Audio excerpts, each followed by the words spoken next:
Come with us where the corn is popped and the throwback Thursdays never stop. It's a magical land not far away. All you have to do is just press play. So, hop on the couch and close your eyes. Gonna party like it's 99. Join us, watch the movies of our lives with Blockbuster eyes.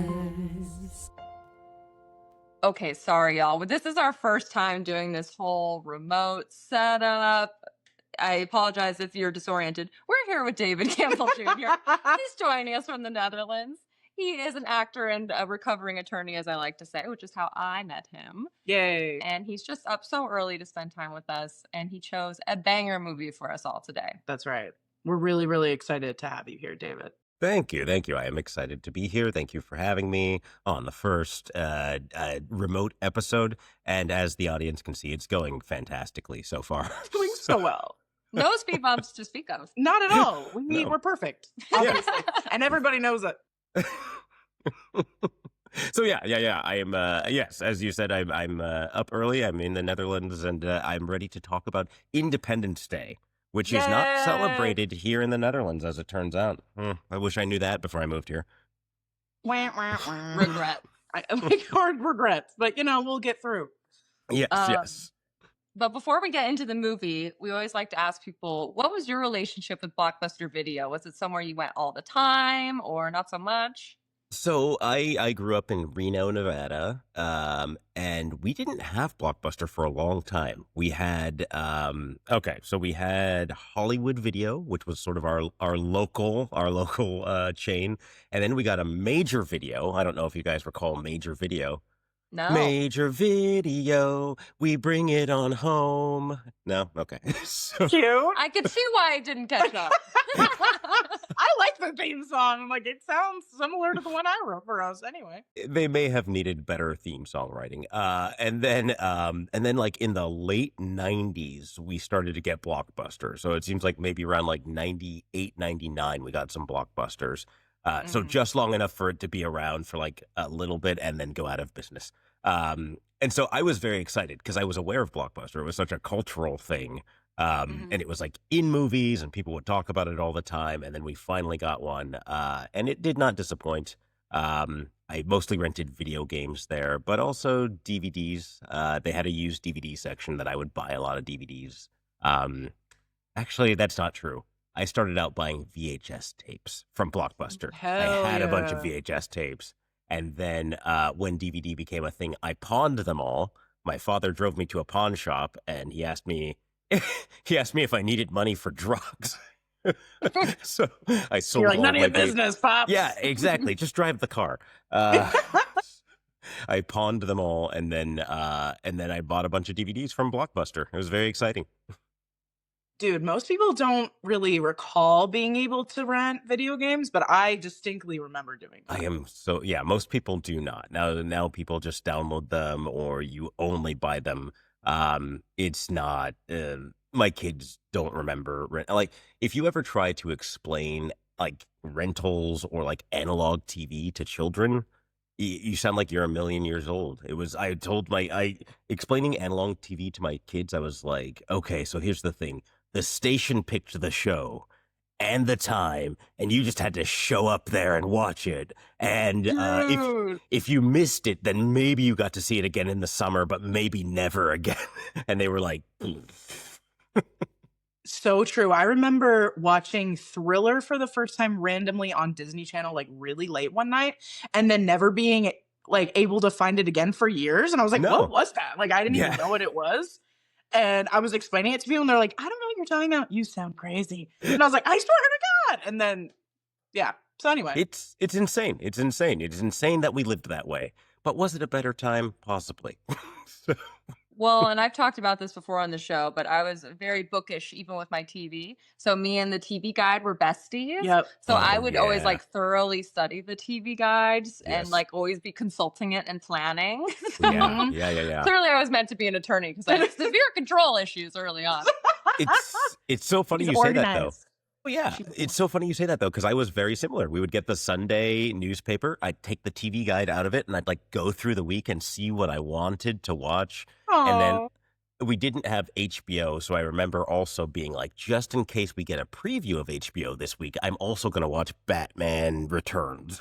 We didn't get a preview. Yes. It was I terrible. love the optimism. You're like, one day. Just in case. This is my week. I mean, yeah, well, HBO was lit though. HBO showed like Mhm. for real boobs, and that was sick. they were amazing. Yes, the boobs, I were. mean, and the movies. So, The boobs, I mean. It's so true. I Yes. really regretted not having HBO as a kid. I was very sad about that.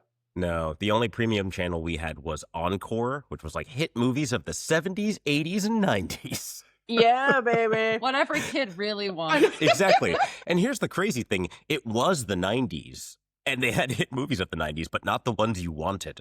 So, Totally. it was terrible.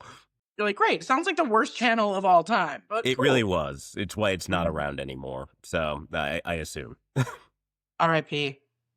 to Encore. Mhm. No Encore is what I say.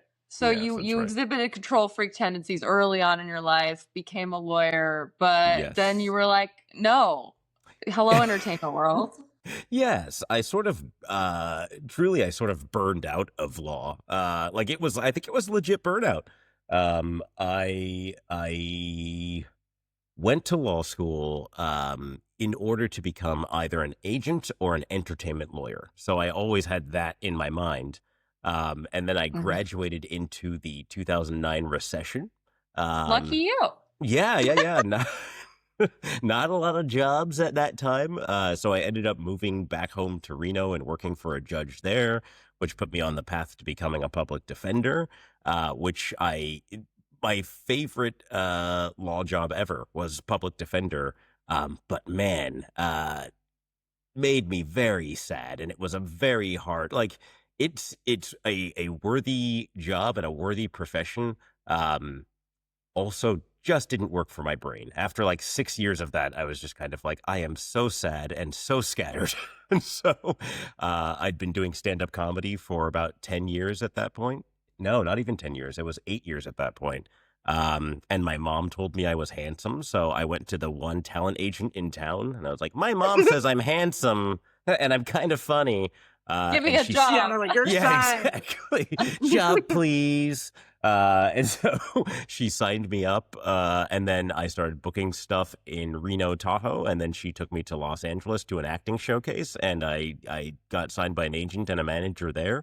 And so I've now I do national commercials. I'm in some short films. I'm in a feature film called Mimics, which is coming out, I think, around Halloween this year.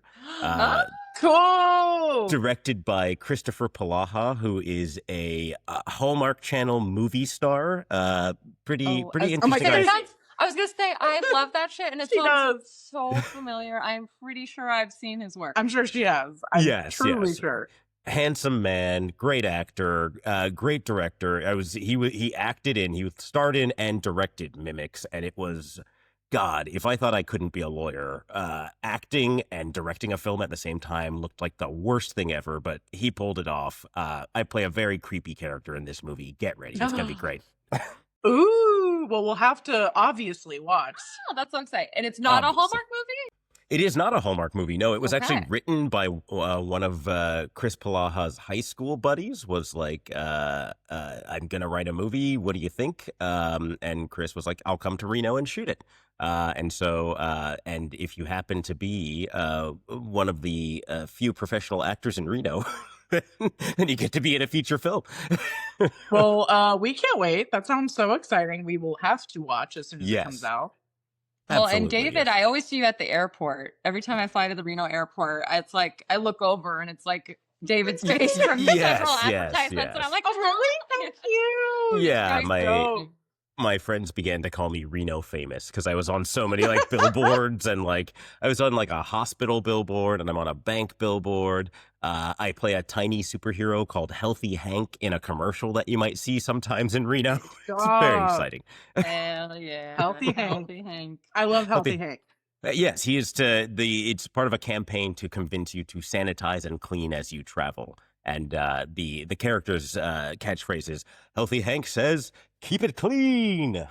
That's a little Classic. I do love that they settled on the name Hank. It's not a name you hear a lot anymore. We started. It went through some workshopping. Yeah, I was like Sergeant something for Sergeant Sanitary at first, and they were like, "We don't want the military." It was too much. No, it was too militaristic. And then they were like, "What if it's a superhero?" And they started going through names there, and they settled on Healthy Hank. So if you Google Healthy Hank, you will see me in an outfit that guarantees that I will never be able to practice law again. So, and I guarantee you, I definitely just Googled it. I just want you to know that's what I'm doing over here. Continue.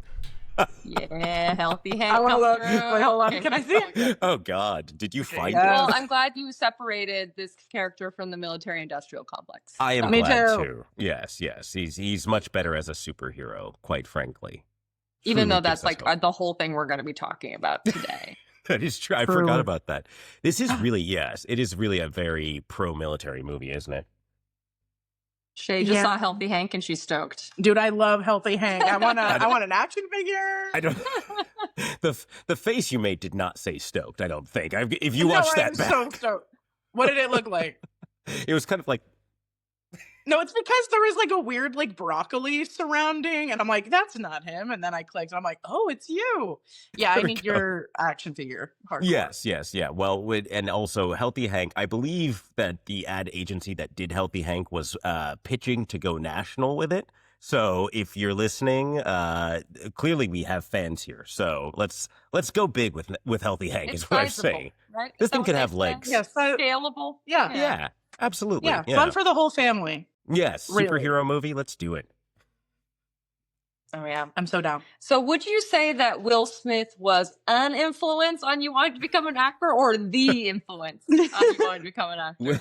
Will Smith was the influence on my entire life. Me too. I remember. So first of all, he was one of the only rappers like I was allowed to listen to. My early entertainment influences that I was allowed to ingest, let's say, per my parents, were like Will Smith as rap, and then stand-up comedy was like Sinbad and like Bill Cosby. Anybody who didn't swear, but if they were raping women on a nightly basis, apparently that was, we found out. Cuss. Yeah, we found out later. But I remember loving his songs because he was funny and silly, and then watching The Fresh Prince of Bel-Air, and he was just such a personality on that, which I'm doing a rewatch with my children right now, and they love him. And then, the transition from like the end of Fresh Prince into Independence Day was just like this man was on an upward trajectory no matter what. So charismatic, and like was immediately a major movie star. And so I loved the guy. And even post slap, I still love him. I did a storytelling slam fairly recently where I told a story about how much I loved Will Smith and why. And I will, you know what? I will post that story on my Medium and send you the link, and maybe you guys can include it in the show notes. That's a great idea. That's perfect. Yeah. Thank you. It's heartfelt, and the guy was a big influence on me. And I mean, just to get a little sappy, and a little bit, the reason I loved him was I grew up in Reno, Nevada, a black population, me and my family, and Will Smith was a guy who was like, he had all of the sort of like, lawyer word, all the indicia of blackness. He was like. Good word. I'm like, I don't even know what that means. Indicia, that's cool. He was a rapper. He used sort of black slang, clearly embraced the culture, but it also was so widely accepted by everyone. And like as a black kid in Reno in the 90s, I think I was often like not black enough for a lot of the like white kids around me. So they were disappointed to meet like the only black kid. And I was like, hey, want to talk about Power Rangers, and but to see someone in the 90s with that kind of confidence, who was just like, yeah, I'm black, but also it really doesn't matter at all. I'm still like, everybody loves me. I'm just going to be myself and it's going to work out. Very inspiring. It was pre-Barack Obama. We didn't have, we had Will Smith, Denzel Washington, and like, that, I don't know, that was sort of, and historical figures. Also we had Ben Carson, also didn't turn out so well later. Although his portraits of Jesus and himself around his house, if you haven't seen them, highly Fire. recommend. I have Fire. not. Yeah, Google Ben Carson house art, and it's just... Wait, there's paintings of the both of them standing together? I'm pretty sure that he got a painting commissioned of him and Jesus. Was Jesus black? I can't remember. You don't lie. Jesus, there's a theory. At the very least, he was brown. But I don't... is Ben Carson... Oh, I meant Ben Carson's portrait. I can't remember what... I thought we were just debating Jesus' race. I don't know. But I have seen the art, and also my dad made me read Ben Carson's book as a kid as like inspiration, and like, Dad, 0 for 2 on Ben Carson and Bill Cosby. I'm just saying. Yeah. Oh, sorry, Pop. Sorry, those two didn't work out. They were really doing hardcore. Also, if we're talking downfalls, not quite as terrible a downfall, but Will Smith hit a rough patch as well. So there's you either, what is it? You either die a hero or live long enough to see yourself become the villain. There we go. Yes. Yeah. Different Speaking movie. of that, do you like his new song? Don't even... I'm sorry, are we talking about I like pretty girls? I like pretty girls. The sentiment I totally agree with. The song itself is a little sus. And that's coming from someone, like, I also grew up hard listening to Will Smith. Yes. I started doing hip hop, like, dance when I was in 3rd grade. And so he was my first, like, hip hop song to do choreo to. And so I just have, like, his whole first album, Willie Style. Oh, yes. I still love it. I still listen to it all the time. People make fun of me. I don't give a shit. It's hella good. It went platinum 9 times. Everybody had that album. It's so good. And people still shit on me for it. And I'm like, I don't give a fuck. It truly did, like, introduce me to the world of rap, as stupid as that sounds. I'm, like, from fucking Canada. So anyways, I loved his music. So when this song came out, I was like, no. No. It's bad news to me. But again, sentiment, like it. No, I don't disagree. The thing is, I have listened to it. No matter what song he puts out, I will listen to it, and I'm like, and I will convince myself to like it eventually. Mm-hmm. But definitely, as I was playing it around the house, my wife was like, "Please stop." We've moved here 2 weeks ago, and we were unpacking, and I was like, I know what'll help this. I like pretty girls. But no, I mean, it's the thing for him is that with that song, it is getting back to sort of his like fun, like party rapper sort of vibe. But also, he is like a 56-year-old married man with like kids. It is a little sus to be like, I like pretty girls. This is not what we need right now. And it reminded me of Andre 3000 he was being interviewed about why he doesn't rap anymore. And he was like, man, I'm 50. There's nothing to rap about. And I think he might be kind of right about that. Like, there's very few rappers in their 50s that I'm like, I need to hear this song. So, I maybe make a hard pivot, but I don't know what that looks like. If I can just give Will Smith some career advice really quick. You should Gangster rap. Shut up and listen. Yeah, shut up and listen. You know what? I feel like there's a point between 50 and like 80 where it's like, don't rap, because there's these like this group of like literal elderly British men from like I don't know where, and they're on TikTok and their songs are fucking bangers. I don't know, have you heard them? Do you know what I'm talking about? I follow them on Instagram. Dude, so I'm behind. And I'm not gonna lie, so good. They're so good. And I'm like, okay, so 50 to 80, see you later, Johnny. Potato. 80 on, please keep rapping. Get start back in the rapping. Truly, get back in the game, as Stacey said, because I mean, they're talking about the realest shit possible. TBH. Mortality. Yeah, It's that's like- true.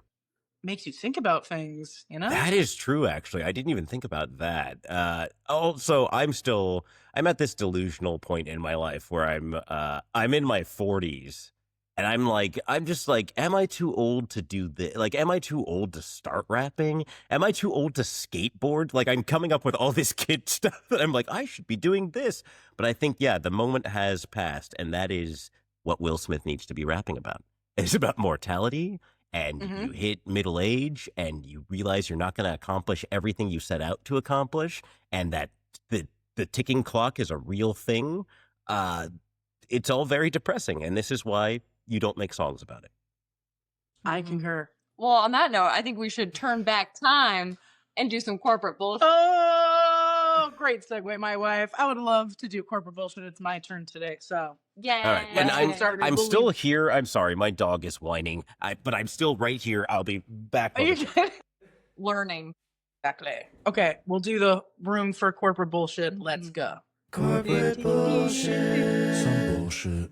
All right. Independence Day is a 1996 American science fiction action film directed by Roland Emmerich, who also wrote Independence Day with Dean Devlin. He directed Patriot, Day After Tomorrow, lots of other disaster films, the type of shit that I usually don't fuck with. However, a lot of people do. It also was promoted as ID4, by the way. What does that mean? Like Independence Day, like 4th? I don't know. Oh fucking, man! like, If I That's can, confusing. it is. can I interject on this really quickly? Yeah. That was the marketing title, ID4, and so it would be like Independence Day, and then in the previews, like the title Independence Day would sort of flip around and turn into ID4. It Yes. makes zero sense whatsoever. No. Zero. Yeah, I don't like it. It And doesn't in make any sense. And in fact, Will None. Smith references it in his song, "Oh my Lord, did you see it's that brother from ID4? Can I please get a picture and your signature?" It makes no sense, though. No sense. That's all. I think you should start rapping at 40, by the way. But anyway, You've got 10 years. You just proved According it to to Shay. You just proved it to me. All right. Yeah, no, and there's I'll get to it in a second, but yeah, they even have a what is it called? One of those. Oh my god, I wrote it here. Hold on. Oh, a time capsule, and the time capsule says ID4 When is On the the time outside. capsule to be opened? 2050. Okay. Oh. But I'll get that. I'll get to it in a sec. Okay, so starring. It's like the most star-studded cast of any movie I have ever watched, and I watched like those movies like Valentine's Day and shit, where they like purposefully hire like every famous actor ever. This is Yes. even more than that. Crazy. Every single person, including the children, random extras, are all people you've seen in other movies. Wild and big names too. But mostly starring like Will Smith, Bill Pullman, Jeff Goldblum, Vivica A. Fox, etc., etc. Release date July 3rd, 1996. Wow. So we were 5 years old. Mm-hmm. Woo. Just barely. Yeah, I think I saw this in theaters when it came out, and then I promptly forgot it and never watched it again. So watching it was like watching it for the first time. Oh my God. I saw it twice in theaters, and I was 12 years old. 12 years old? About to turn 13 in the fall. I saw Oh, it twice in fun. theaters, and I never forgot it. Never. I cannot believe you saw it in theaters as like a 5-year-old. I want to hear more about that. Much how you were supervised, I was highly unsupervised. So I could listen to whatever I wanted. I could watch whatever I wanted. And I was the youngest of 3 girls. And my oldest sister was 7 years older. So she was 12. So what she wanted to do, we all did. So like Okay. if she wanted to go see Independence Day, the whole family's going. So I would just be like, la, la, la, la, I'm going to hee hee. Yeah, I yeah. hardly knew what was going on in a lot of these movies, but I do remember seeing it. I was Awesome. kind of right in the middle where like I was raised hella Catholic because of my mom, but my dad was more chill. Like he was the one that was like, let's watch The Exorcist. Like he was like, yeah. So I kind of was getting like in the mix of things. I did not watch this movie until this time around though. Okay. Also, Anthony, our producer, wanted us to know that ID4 came from the reality that Okay, it originated because 20th Century Fox, the studio making the film, didn't initially have the rights to the title Independence Day. So at first it was going to be ID4, then they switched it to Independence Day, and then they kind of did a double thing, right, Anthony? Yeah, I guess there were working titles. What am I looking at here? Doomsday or Invasion Sky on Fire was what they were going to call it because they couldn't get Independence Day. But they eventually got the rights to it, obviously. And they just kept marketing it with ID4 because it was recognizable at that point.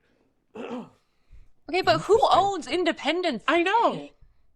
Fucking America? Fuck yeah. Next question. The president was like, you can't have it. Yeah. He's like, that's mine. They had to go through the White House to get it. Independence. Also, I Dumb as remember hell. there was a popular paperback novel at the time that I kept seeing on the shelf that was also called Independence Day. Around 96, I kept running it and I was like, Independence Day, but it was not the movie novelization, which I did read. Oh my god. Okay, we have to get. I mean, can we just do a quick side note? How was the novelization of the movie? It was, so I was a huge fan of 90s movies novelizations, which they still do, by the way. You can still find movie novelizations of many movies that come out. It's mostly confusing because they would come out right before the movie and they would add all these details that weren't in the movie. So you just got more of the characters' backstories, or sometimes the characters would do things that they didn't do in the movie. And I guess mostly what I think is my heart goes out to that artist that was like, I'm going to be a novelist. I'm going to write the great American novel. And then their agent came to them and was like, Independence Day novel, best I can do. I know. It's so funny you have that reaction, because my reaction is I could do that.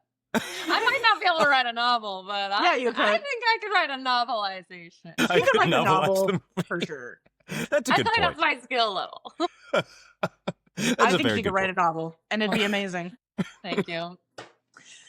Okay, so it was 145 minutes long as fuck, might I add. Very long. Holy shit. As many of you know, our perfect time is 90 minutes, so it went way over that. The budget was $75 million. Oh. Mm-hmm. I would have thought it would be more. Mm-hmm. And box office was $817.4 million. In fact, at the time, it was the second highest grossing film made of all time after Jurassic Park. So Jeff Goldblum was having a really good time at that time. And yet he's still doing apartment commercials, which is interesting. There was a point when Jeff Goldblum was in 3 or 4 of the top 10 grossing films of all time. Mm-hmm. He's killing it. And now he's in fucking Wicked, which is nuts. He is one of those guys who has just so much goodwill at this point. I don't think there's anybody. It's like Dolly Parton. There's nobody who doesn't like Dolly Parton. There's nobody who doesn't like Jeff Goldblum. Amazing. Mm-hmm. There's only a couple of those around. Right? Because then they're both fine as hell. Yes, they are. Dolly Parton can still get it. Mm-hmm. That is true. Absolutely. I'm sorry. That was such a lawyer response also to that is true. Dolly Parton can absolutely get it. That is... I concur. Can you note that for the record? Oh yeah, okay. So it won an Academy Award for Best Visual Effects and nominated for Best Sound Marketing.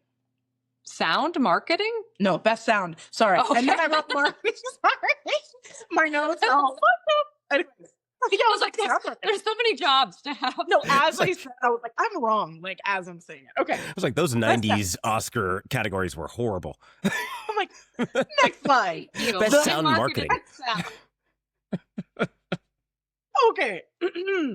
The marketing team, there we go, nailed it, was working hard making a time capsule. This is what I'm talking about. Placed in Rachel, Nevada. Really? Which is right outside of Area 51. Hell yeah. Set to open in 2050. It was part of the promotional campaign for the movie. And guys, can stop really quick. Can we do a pinky promise that we'll go to the 2050? I will go. That is only 25 years from now. I will be older than I'd like to think, but we're going to be there. We're going to be there. Oh my God. And people we'll be like, throwback. And everyone's like, what the fuck are they talking about? This, baby. This is what we're talking about right now. Anyway. Oh yeah, it was part of a promotional campaign for the movie. It was dedicated during the unveiling of the extraterrestrial highway. Very cool. which is pretty fucking cool. This is kind of cool. So from what I gathered, they were the first like Blockbuster to use airtime at any Super Bowl to promote a movie. And because like they spent it was like 1.3 million or something to like make sure that they got a slot. And I was like, what the fuck are they doing?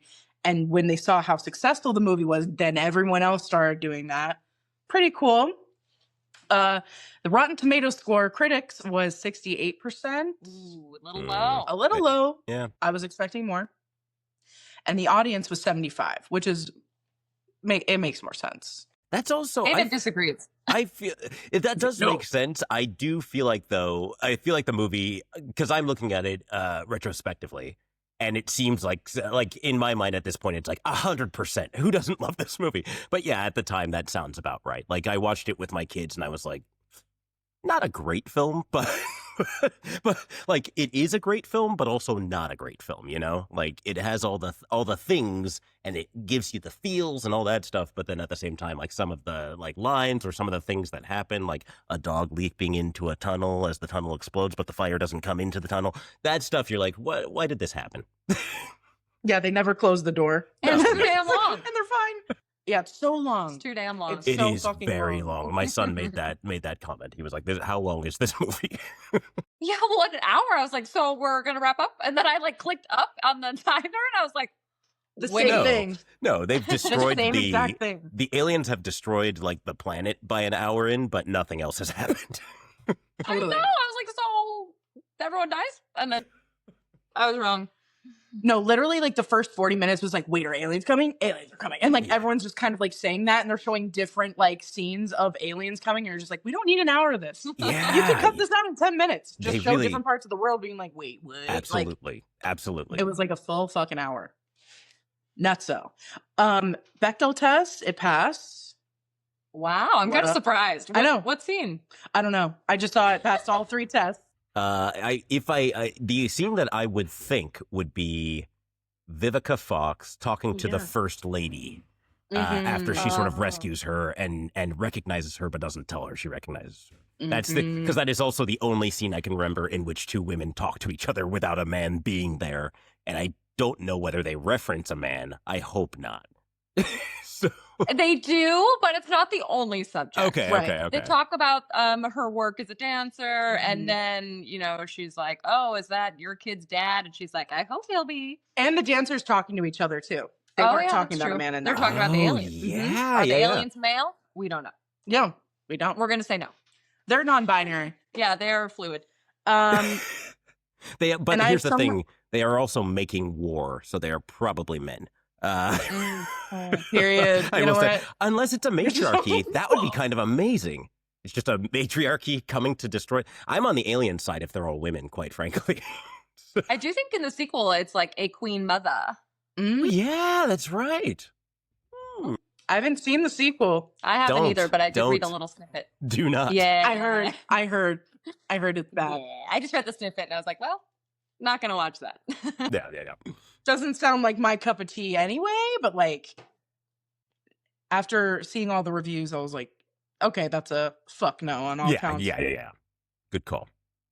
I was reading Roger Ebert's review like as I got to Stacey's house, and every time I left, he's like, "What?" And I'm like, "Ebert's review is so fucking funny."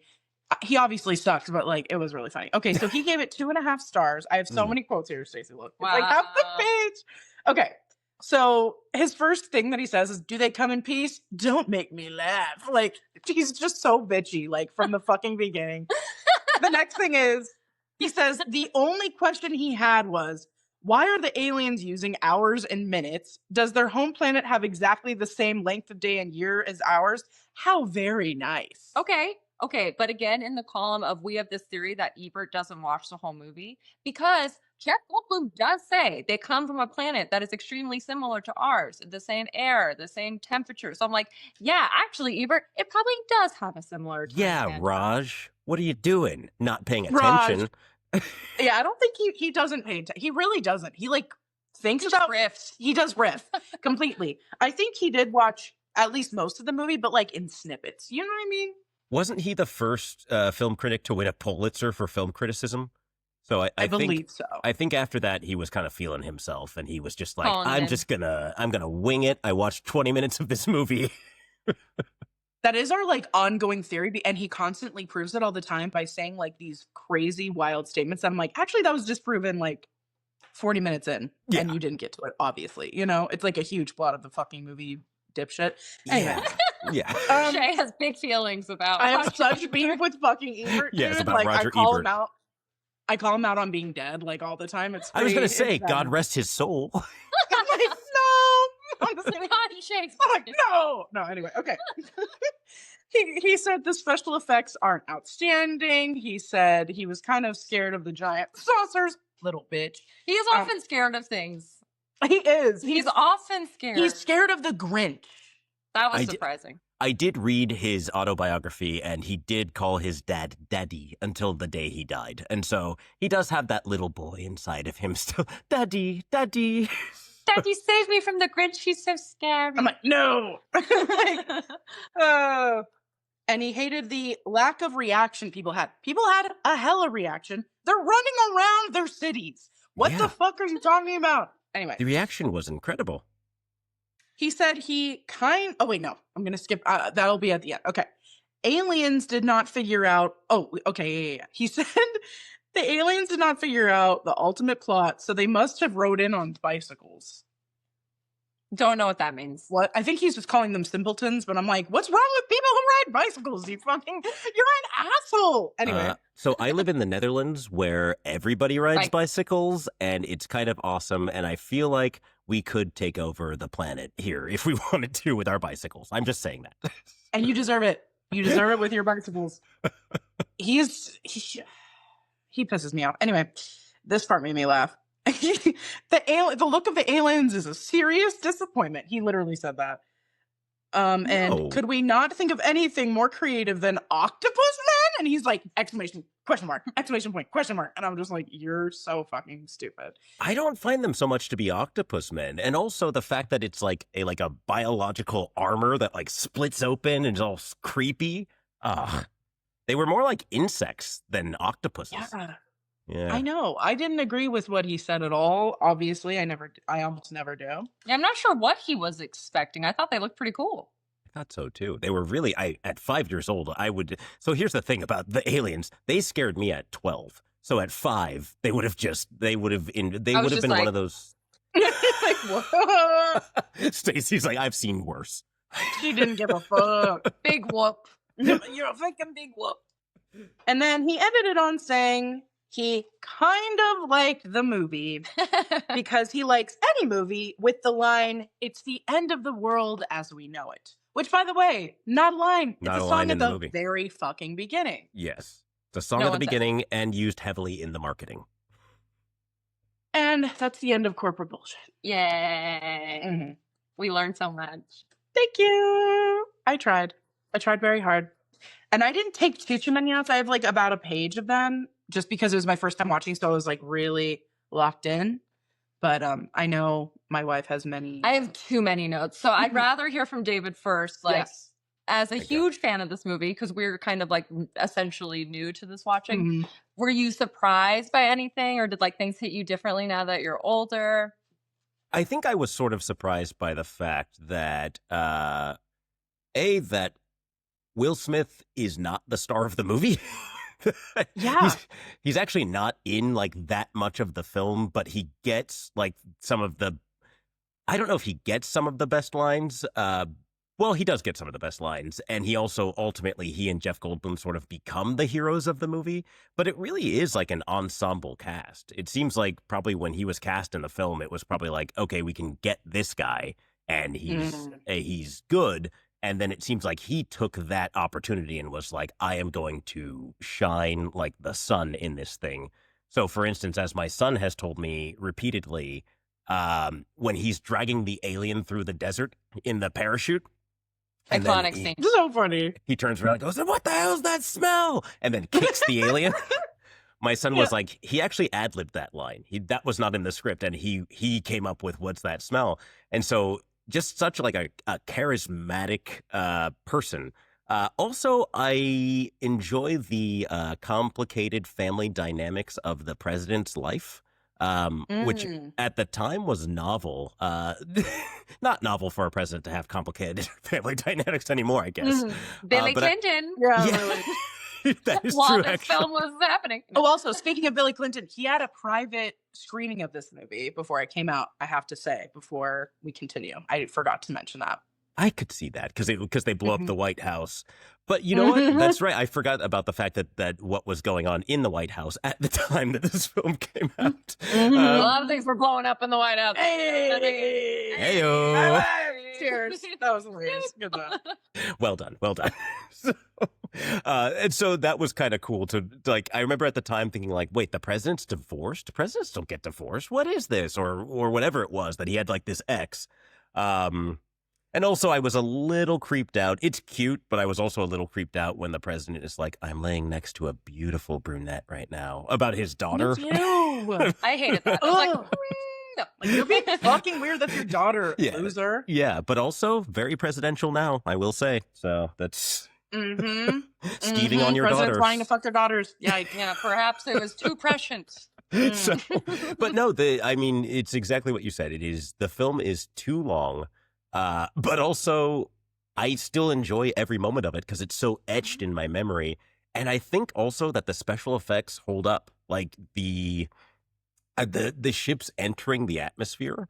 That was the big marketing push, was like, look at the size of these ships entering the atmosphere and the exhaust of the ships. And I remember watching at the time an MTV special. They used to do, half-hour specials of like, here's how this movie was made.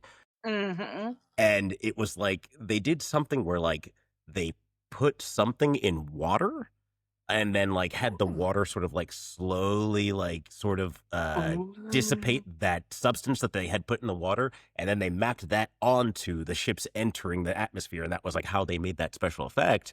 And I was watching that just like, they still kind of hold up. Like the jet stuff still kind of holds up. The alien spacecraft kind of hold up. When the ships open and everything goes green and the wind starts flying. Yes. It all still looks pretty good for having come out, almost 30 years ago now? Mm-hmm. Kind of amazing, I agreed. I thought it looked great. Me too. I was surprised. I got emotional in a few parts, and I was like, is Independence Day like making me cry?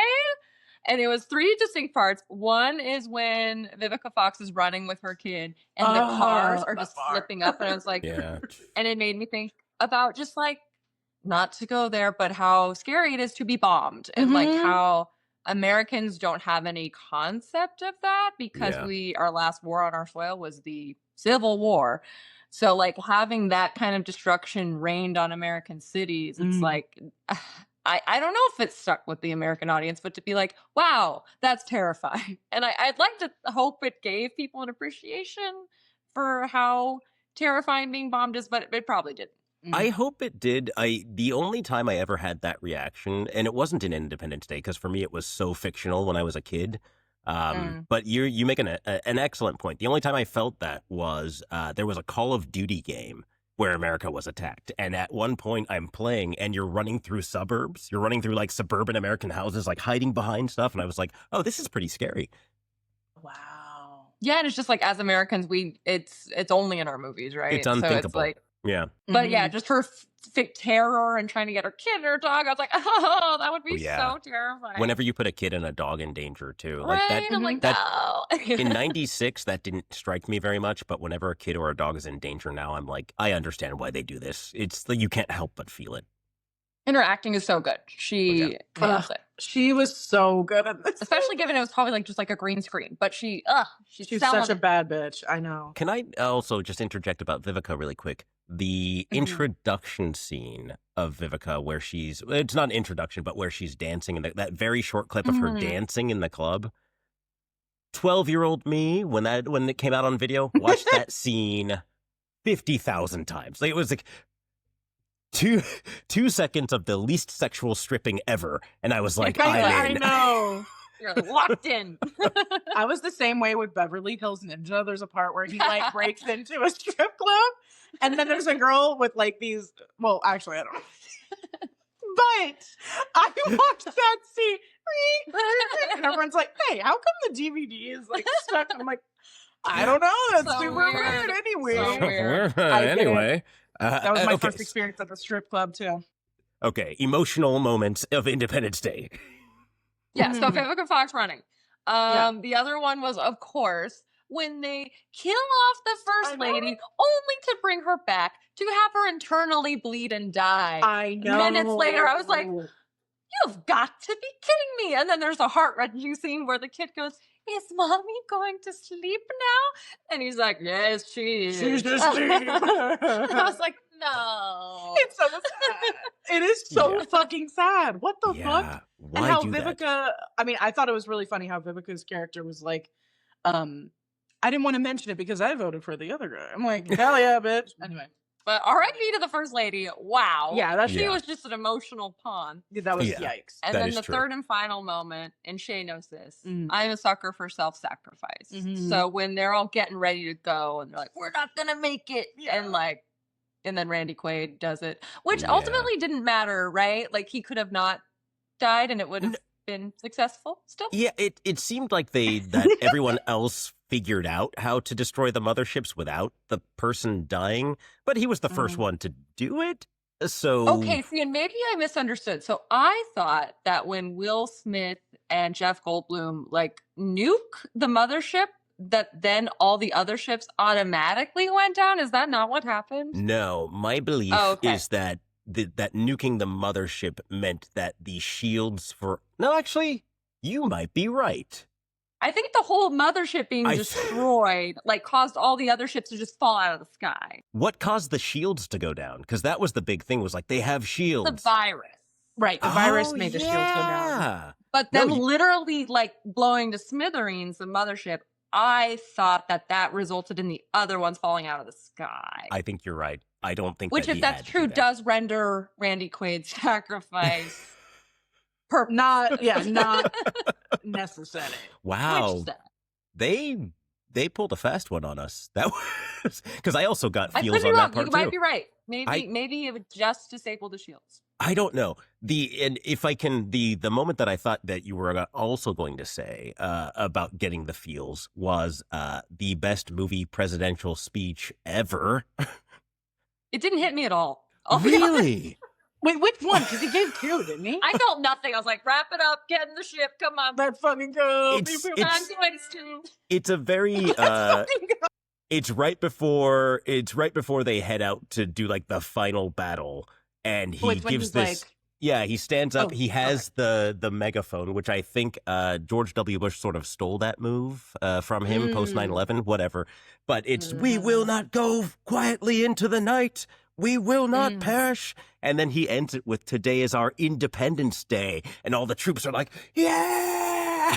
It's like, and little, oh my God, I knew nothing really of like politics at the time. I didn't know anything about like feeling patriotic. I just knew like the like BS American patriotism. But that speech hit me and still hits me. I don't know why. I think probably because I was so indoctrinated. I was so like, Totally. I was Just like, in your head is like, I'm proud to be an American. Yes. At least I know I'm free. But I think the other thing is that he also talks about July 4th becoming a global holiday rather than just it's Earth's holiday now. Also, Right. very like, just very military industrial complex, pro-America BS. But at the time, I was like, yeah, July 4th is the world's holiday. I don't blame you. That's what they wanted you to feel, and They you were a did it. child. Yeah, they did it. Yeah. And Marketers then, make a lot of money. Exactly. Sound marketers might get off. yeah, they win Yeah. Oscars. Sound Yeah, like- marketers win Oscars. I'm like, sound marketing. Urgh. I just shut down entirely. Yeah, that was wild. Yeah. Anyway, no, the speech was interesting. It was definitely like, this isn't for this and this and that. It's because of our total annihilation. And I'm just like, you're stupid. Maybe that was okay, but you're right. But also, here's the thing. I think there's several things in that speech. One of them is that it sets up the stakes as well for that last battle. it does set up like, Right. if we don't win this, the human race will cease to exist now rather than in 100 years when we burn the planet down. And that is actually something that is to be admired. So, You're right. I think any speech like that kind of makes me a little, not emotional, but I'm like, yeah, like I'm like signed up. So I understand why you're still like roped into it, because it is like, he does say something about like humanity. It's now about our humanity. It's time for us to be together. Of course, we'd all be tied into that. Of course, we'd all be like, yeah, we should all like band together. Yeah. You know? But for any kind of speech like that to work, it does make me like, I'm too cynical now. Like, because you have to be a joiner for that kind of speech to work. You have to be like, I buy into this, and you have to like turn off your critical thought. And I would stand there watching the president now, just being like, this guy's just You and another- Stacey. Yeah, I was like, I don't mind. yep. I know, you need to be doing this. Yeah. But yeah, so I was surprised that it felt like watching it for the first time. I was like, wow, it's working. Yeah. The buttons are working. I mean, you bring a dead wife and a scared parent, and it's pretty easy, but it still was effective. Yeah. And that it was the first time I think that we'd seen that level of destruction also on screen. Like the destruction of the White House, the fact that like you have this shot of, I think, both New York and Los Angeles, sort of just this fireball coming down the street and just destroying everything. It was like really scary. And so, yeah, it worked. That is super scary. Also, Anthony wanted to chime in and say their mothership was the command center, and its destruction did lead to the destruction of all the other invading ships. Sorry, Randy Quaid. Yeah. Unnecessary. Well, that's very emotionally manipulative, because I feel like they just did that so that his kids would be like, he wasn't a piece of shit. I know. And his kid did seem very like, he was just like, I am proud. And he's just like standing there. I'm like, Yeah. Also, I mean, do we all agree that he was a Keanu Reeves ripoff? yes. Oh, yeah, I was thinking that the whole Even though time. his voice when he was like, Dad, I was like, stop it. You're not my one true love. He had the hair, and the like. No, it's like, develop your own character, okay? Yeah. Don't do the Keanu. Don't be like this. Only do Keanu can do Keanu. This is true. And let me just say, as an actor, it is kind of funny because I actually just saw an interview with Adam Scott where he talked about this, where he talked about how early on he was trying to be Ethan Hawke. And he was like, I had the Ethan Hawke haircut. I was trying to sound like Ethan Hawke. And I think like inexperienced actors do often do that sort of thing where they're like, what would this other actor do? And then they act like them. But the thing that Adam Scott concluded, which is true, is like the only reason for you to be there is to bring what only you can bring to it. Like the more yourself you can be, the better it is. And so that is some advice to that guy from 30 years ago who hopefully can use it to reignite his career now. So. Yeah, Adam Scott. Actually, he was like that now that I'm thinking about it, because he's in pretty early seasons of Boy Meets World. And I could totally see the Ethan Hawke thing. Who was he in Boy Meets World? He plays, do you know the bully Harvey Kiner or whatever? He's kind of like his replacement for a little while. Oh. He's like the bully at their school. And he kind of is giving like Ethan Hawke in Yeah, cool Gen X vibes. Yeah. Yeah. Totally. Well, I got. So I'm like, wait, I can see that actually. That's cool. Yeah. So anyway, that's neither here nor there. Yeah. Anyway, don't get me started on Boy Meets World, because I will go on forever. Wait, did you have any big takeaways? Or like impressions? Well,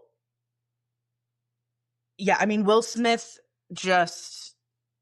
he was my favorite in the movie because he's so himself. I think that's really what it, like, he's like one of the only actors I know that can kind of like be kind of the same in a lot of these movies, but is like, he's not one of those guys that gets old ever. Like him in any movie is just so fucking good. Love him. And I don't know. I mean, usually these types of movies don't really do anything for me. And when I say anything, I mean like anything. Like I'm just bored the whole time. Yeah. But I was truly like intrigued by all the different plot lines and how they came together. I don't know. I did like it. I liked it. That's high praise for Shay for an action movie, because she's usually Really? like, miss me with the action. I'm literally like movies. eye roll. It's just not. It does not interest me at all. And I know that makes me kind of, I don't know, kind of boring. But like I usually don't fuck with those movies. But I like this one. I think the older I get, the more I'm kind of dialing out on action movies. I still enjoy, I like the John Wick movies, but I think for me, the level of violence that's in action movies now is so high that I'm like, I'm too sensitive now. Like when I was a kid, I was like, I want to see a guy's head split open, and now I'm like, no, this is too much. But also I was thinking, just because you brought it back to Will Smith, and I just can't say enough about Will Smith. The other thing is that, like I said, he's not the star of the movie, but every scene he's in is a banger. Every single one.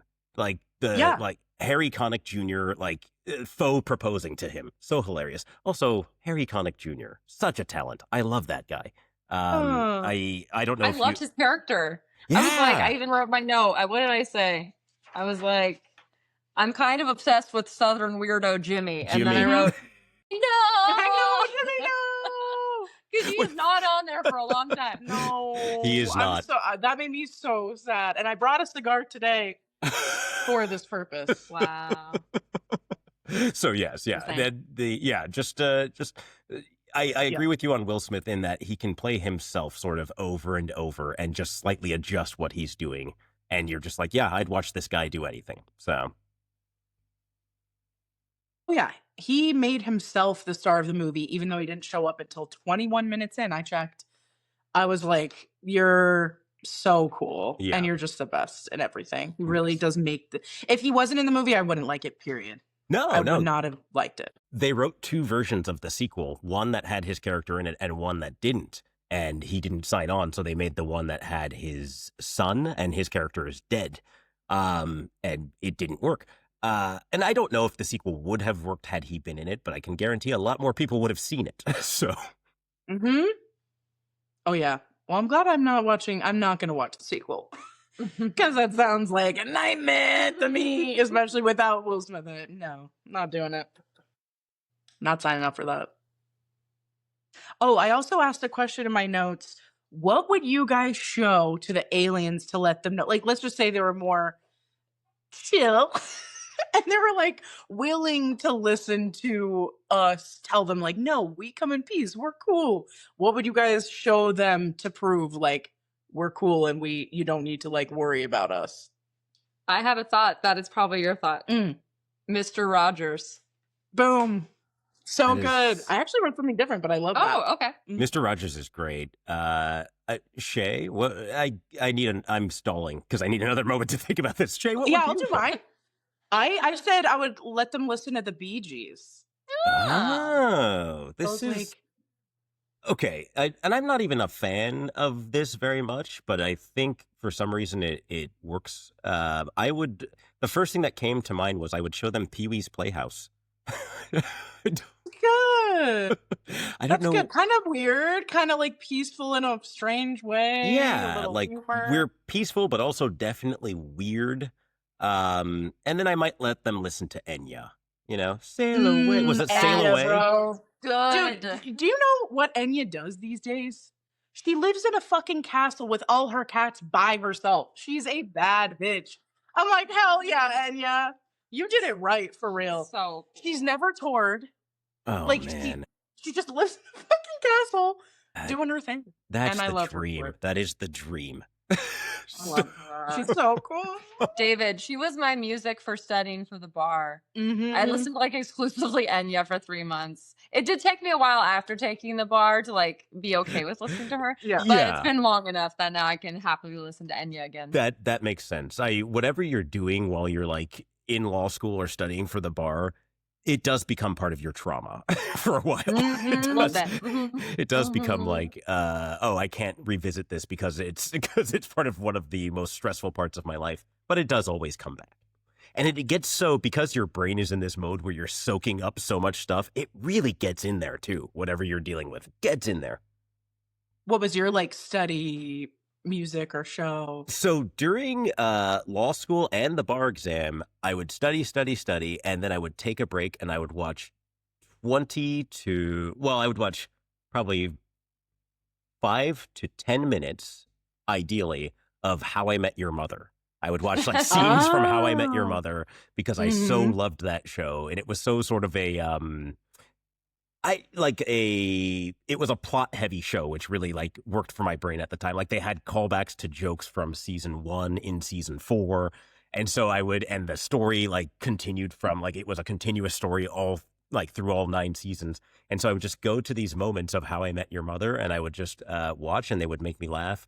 Or I remember I was studying for finals one time, and I went and I watched, it was near, we were coming up on Christmas, and there was a Christmas episode of How I Met Your Mother. So I just like watched, and I was like, oh, they're so happy. Like it made me feel a lot better because I knew it was all going to be okay, and he was going to meet their mother. That's really cute. I actually just watched through for the first time last year, and on the final episode, I was like, "You've got to be fucking kidding!" I was so sad. We can talk about that another time. That was the reaction from most of the audience, because that the title of the show is a real it's a red herring. So it's a real Game of Thrones thing. Like, and I didn't watch either, so I feel very vindicated. The only season of Game of Thrones that I watched was the final season. My wife watched every season. I watched the final season with her, and I was like, that was pretty good. And she was like, no, this was horrible. You don't understand. I was like, I kind of enjoyed that. It because I was so mad at George R. Martin, because not to be that person, but I was a fan of the books before they even announced the show. And he was already lollygagging with the books. And so when they announced the show, all the book fans were like, oh no, he's never going to finish them. Yeah. And people were like, no, he will. And he still hasn't. Hasn't. And then, so I did watch the final episode just because I heard it was so bad. And I was like, good. Fucking good. Gemini overhating it. That's such a Gemini trait. So petty. I was like, yeah, it sucks. It's fun, but for George R. Martin, I am like, if I could put myself in his shoes, I'm like, why would you finish the books? Like, I can only make it worse from here. But here's my thing. Have somebody else write it. If you're rich enough, put your name on it. Who cares? That is true. I do like that. The fact that he like refuses to do it is nuts to me. He should just hand it over to Brandon Sanderson and it be done and over with. There you go. Yeah. Done. Brandon Sanderson, he's the closer. Wheel of Time was like the second half of Wheel of Time was almost better than the first half.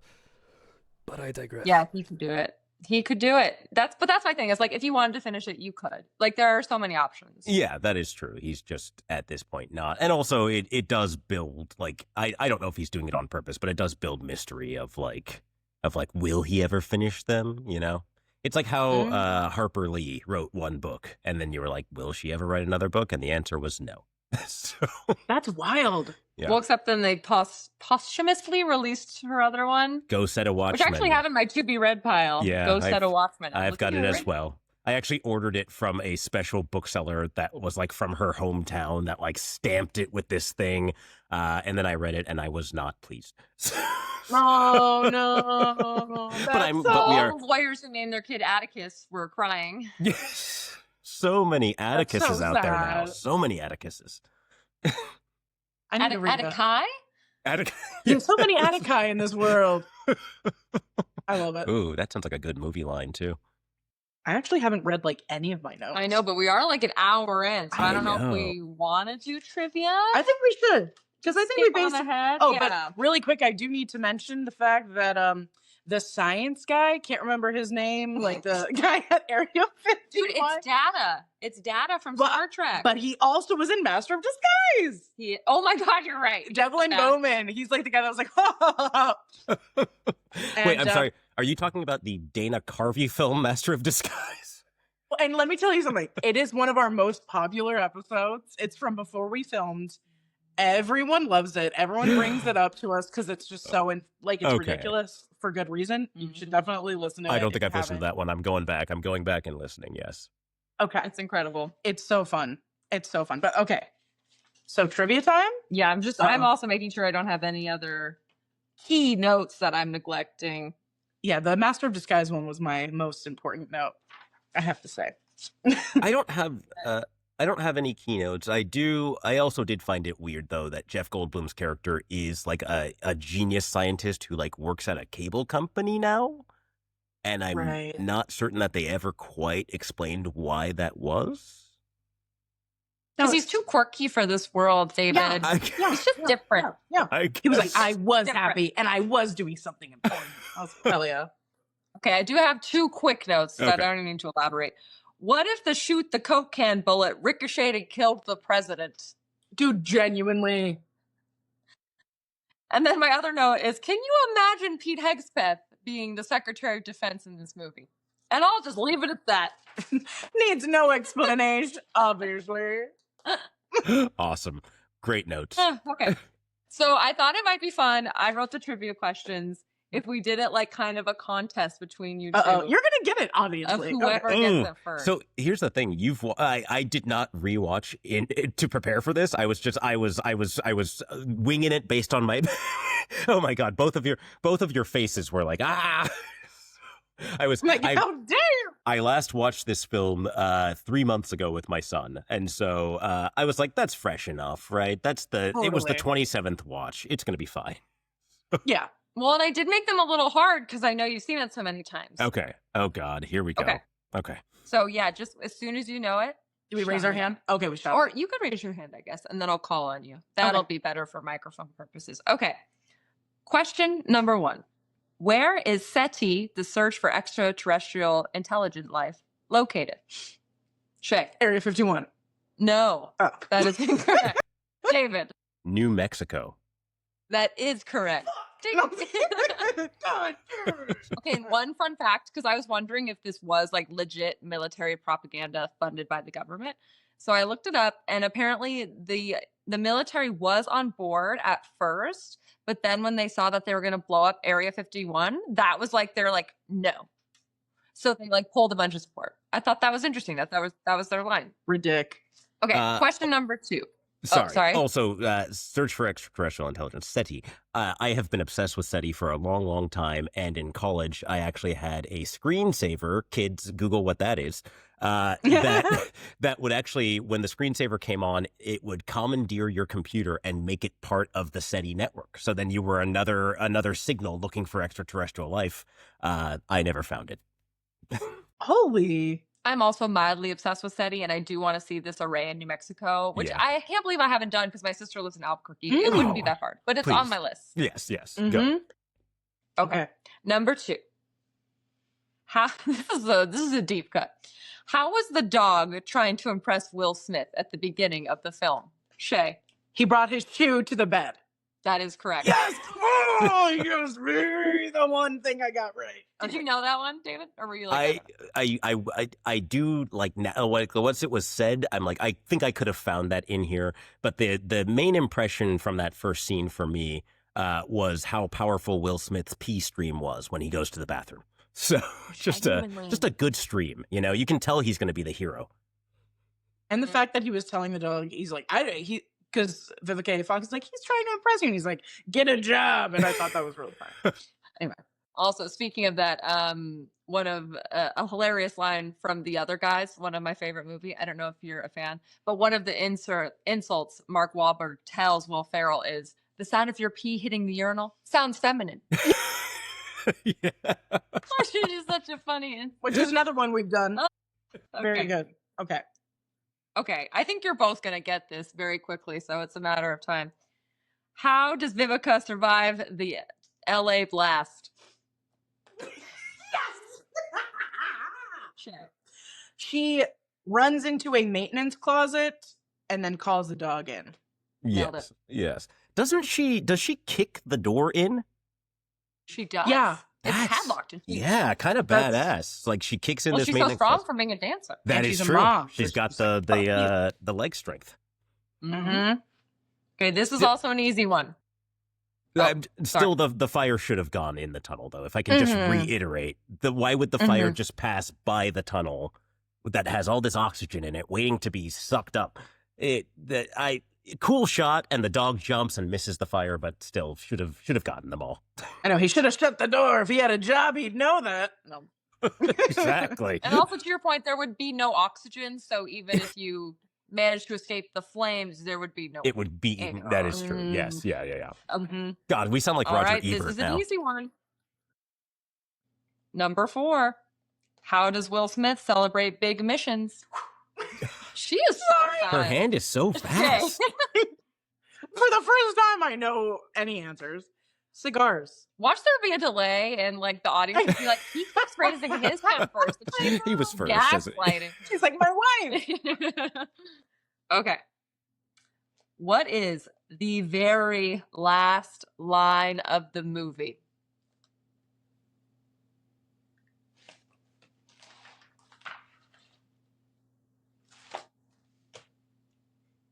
I'm going. Oh, here we go. I'm David. going to go with the random cheers of the tribal bushmen watching the plane, the ship crash. Does that count? That is not correct. Shay, do you have a guess? And if you get it wrong, I'll give you guys a big hint. Okay. I think I'll get it wrong. But let me think here. Is it like Happy Independence Day? No. Okay. Okay, my hint is Thank that God. it is Will Smith and it is related to the holiday. Oh, is it the I told you you'd see fireworks or something? Yes. Okay. The line is, "Didn't I promise you fireworks?" There you go. Credit. There you go. Okay. Incredible. And this is why Will Smith became such a huge movie star after this movie. He gets all of the best lines. That is such an action movie, like 90s action movie line. All the lines of I like, know. welcome to Earth, didn't I promise you fireworks? All those things. Yeah. Dude, him punching the alien and saying "Welcome to Earth" made me die. I did laugh out loud. I was Incredible like, he doesn't scene. shoot it. He just Yeah, he punches it Welcome to in the Earth. head. And you're like, and it knocks it out. I was like, Yeah, what like- is Yeah. this? I was like, holy shit, that's crazy.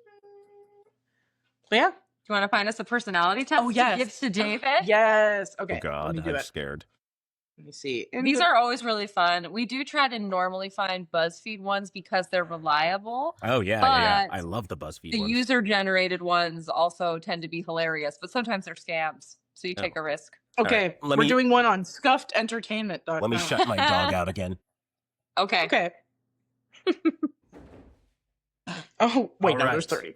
Let's, Yeah. But the first one was, what is your strength? And that would have been really great. Okay. Scuffed entertainment. We're not doing that one It anymore, was unfortunately. 30 questions. That's the other thing we discovered. Some of them are insanely long. Yeah.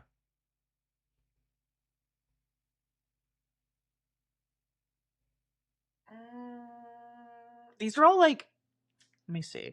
Independence Day movie. Yeah. Which character are you? Quiz. Which patriotic movie character would you? Okay, we're gonna do which patriotic movie character would you be off Playbuzz? Okay. Okay. All right, let's start. This is one of those sus websites, so we'll see. Okay. Except, which of these best fits your idea of patriotism? Giving your all, protecting the children, tradition, being the best, or freedom and truth? I mean, sorry, my dog is killing me Oh here. no, you're good. I would probably say, I mean, it's gross, and I mean it in a different way than most people would think. But I think freedom and truth are. I think that's it. Yeah. Okay, cool. Freedom and truth. Noted. Yeah. We see you. Okay. I mean it differently than most people who would give that answer, though. I think. You I know. love Truth Social. We get it. Yep. You get it, buddy. I'm glad you got it. Okay, that is what I meant. So. Okay, question number 2. What drives you? Doing what is right, my family, or making someone proud? I think doing what is right. No shade to my family. You're like, fuck my family. They I'm don't gonna do what's motivate me right. at all. Exactly. Ask anybody. Okay. What is your greatest weapon? My mind and body. Missiles, definitely missiles. Or what I'm willing to do. I- I don't question mark. I wouldn't even go body. I would just say my mind. Okay. Well, we'll choose one. You can go mind and for body. your mind and your body, but mind. Okay. Sunny blue. Oh. Okay, pick an animal. Bird, dog, or cat.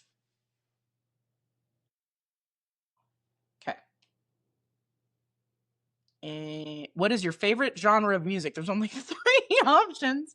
Classic rock, oldies, or country. Oh my God. Oh my Jesus. Okay. Classic rock, oldies, or country? I guess oldies could be like a lot of different genres, so Yeah. that's kind of... I guess I would go with oldies. Also, I think because a lot of the songs that I grew up with are now starting to turn up on oldies stations. So I'm going to go with oldies. Cool. Okay. What do you do to relax? Go camping, read a book, head to a bar, have a pizza with friends, or exercise? Oh, to relax. I guess exercise, technically. Because of the relaxing feeling after. But it's not relaxing sense. I know what you during. mean. Yes. I know what you mean. It's a good feeling Yes. afterwards. What kind of toy would you play with? Airplanes, army men, or a stick? I think airplanes. Yeah, that makes more sense. Sheesh. Okay. What would you prefer to drive? A motorcycle, a nice car, or a horse? A nice Drive car. a horse. Yeah. I would Well, prefer I'm to gonna go drive let a me horse. let me clarify. I would prefer to drive a horse if it had a steering wheel, but since it doesn't, I will go with a nice car. There you go. And how would you navigate? I would ask directions, GPS, or a map and a compass. GPS. There's only one right answer to that one. Concurred. Okay, and the last one is, what was your favorite part of school? History, science, home economics, physical education, or recess? Probably history, I'm going to say. Mm-hmm. Yes. Same. Okay, it's calculating your results. Billy. Calculating. I'm going to go kill a spider with a New York Times crossword book. I'll be right back.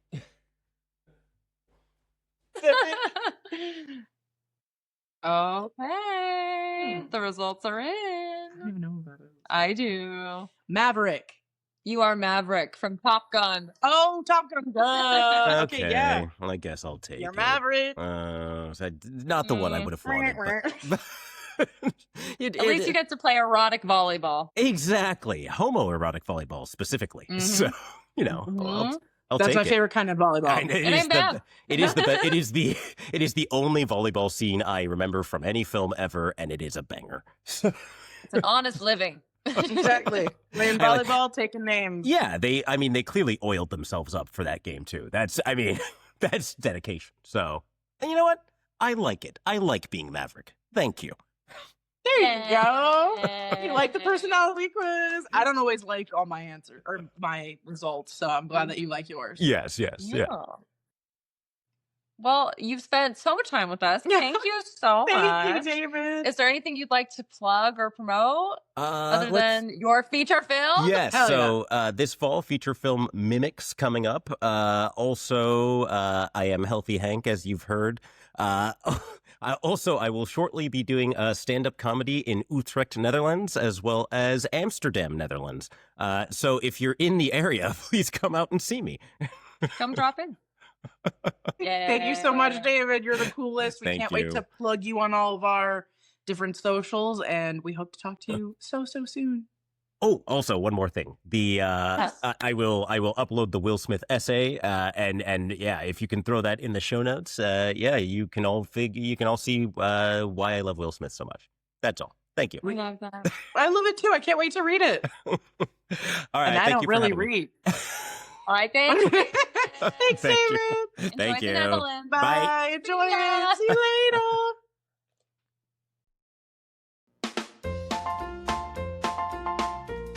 Thank you for listening. Shout out to I Have No Mouth for our delightful theme song and Whitney Vertucci for our beautiful podcast art. And all of this couldn't be possible without our amazing producer, Anthony, aka DJ Munchausen. If you have questions for us or would like to advertise with us, please email us at blockbusterwives@gmail.com and please join our Patreon for exclusive bonus content. As always, please rate, subscribe, and tell all your friends about us. We love you.